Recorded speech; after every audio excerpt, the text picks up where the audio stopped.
একদম পচা গরমে চা খাইছি আর এখন তো ঠান্ডার দিন, একবারের জায়গায় 3 বার খাবো। তো যাই হোক, সকালবেলা ঘুম থেকে উঠে আগে চা নিয়ে নিছি। গরম গরম চা খেলে কিন্তু শরীরটাও গরম হয়ে যায়। তো আমি নিয়ে নিলাম মগে আর বাচ্চাদেরকে দিয়ে দিলাম কাপে। তো আমি আগে চা খেয়ে রান্নাবান্নার কাজে চলে যাব। বাচ্চাদেরও যেহেতু পরীক্ষা, ওদেরকেও চা খাইয়ে সকালবেলা পড়তে বসাই দিছি। আর নাস্তে বানাবো আজকে।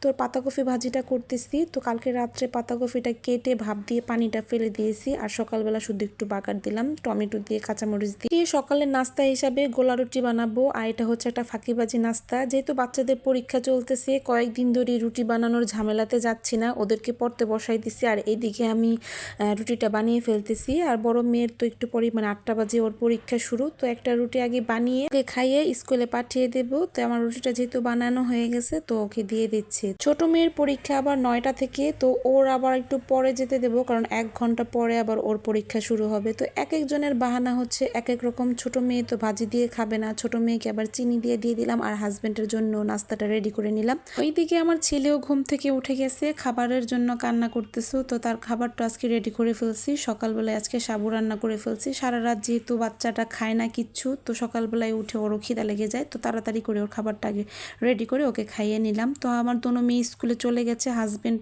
বাচ্চাকে রাখবে। এখন আমি রান্না করে ফেলতেছি। এখন আজকে বেগুন দিয়ে মাছ দিয়ে রান্না করব। বেগুন তরকারিটা আমার সচরাচর ভালোই লাগে। বেগুন ভাজা বা ভর্তা বা তরকারি যাই বলেন না কেন, খুব ভালোই লাগে, তাই না? তো আজকে তরকারি রান্না করতেছি। বেগুনটা ভালো মতো কষাইয়া তারপরে আজকে মাছ দিয়ে রান্না করব। সময় দেখা যায় চুলকানির ভয়েতে সহজে বেগুনটা খেতে চায় না। যে অনেকেই বলে যে বেগুন খাইলে চুলকানি ওঠে বা এই সেই বিভিন্ন ধরনের কথা। তো আসলে যাই হোক, তো খেতে তো মজাই লাগে, তাই না? তো ঝোলের পানি দিয়ে দিলাম, এখন উপরে মাছ দিয়ে দিব। আর ধনেপাতা শেষ হয়ে গেছিলো, তো ধনেপাতা যেহেতু নাই, তার জন্য উপরে একটু জিরা ফাঁকি দিয়ে দিব। আর দেখবেন ধনেপাতার দিন যদি কোনো তরকারিতে না দেওয়া যায়, তাহলে কিন্তু ভালো লাগে না, কেমন কেমন নাই নাই মনে হয়।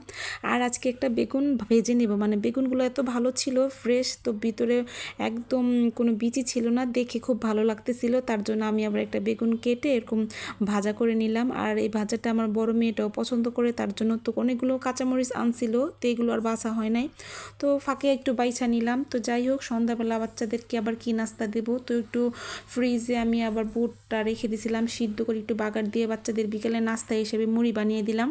কার বাচ্চারা কেমন জানি না, কিন্তু সন্ধ্যা হলে আমার বাচ্চারা তো কি খাবো শুরু করে দেয়। একটা না একটা কিছু বানিয়ে তাদেরকে দিতেই হয়।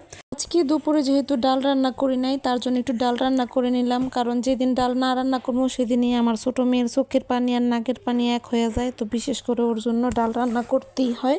কথা, ডাল রান্নাটা মনে হয় আমার ঘরে ফরজ হয়ে গেছে, মানে দৈনিক ছোট মেয়ের জন্য রান্না করতেই হবে। তো আজকে এই পর্যন্ত, ভিডিওটা আর বড় করবো না। সবাই ভালো থাকবেন। আসসালামু আলাইকুম।